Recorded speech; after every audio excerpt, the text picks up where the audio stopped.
খুলনার ডুমুরিয়ায় নন্দীবাড়ি ভাঙচুর, ব্যবহারকৃত private car ও শোরুমের মোটরসাইকেল ভাঙচুর, গোডাউন লুটপাট, অগ্নিসংযোগ সহ কালী মন্দির ভাঙচুরের প্রতিবাদে সংবাদ সম্মেলন অনুষ্ঠিত হয়েছে। রবিবার 25 আগস্ট বেলা 12টায় নন্দী ট্রেডিং কর্পোরেশনের নিজস্ব কার্যালয়ে আয়োজিত সংবাদ সম্মেলনে লিখিত বক্তব্য পাঠ করেন বিশেষ নন্দী ট্রেডিং কর্পোরেশনের স্বত্বাধিকারী কৃষ্ণ নন্দী।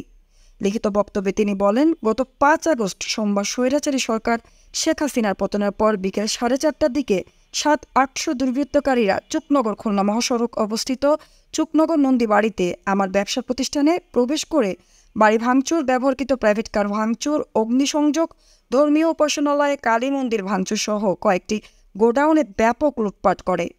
এ সময় তিনি আরও বলেন, বাড়ি ভাঙচুর, গোডাউন লুটপাট, অগ্নিসংযোগ সহ কালী মন্দির ভাঙচুর ও গোডাউন লুটপাটের ক্ষয়ক্ষতির পরিমাণ প্রায় 10,83,84,000 টাকা।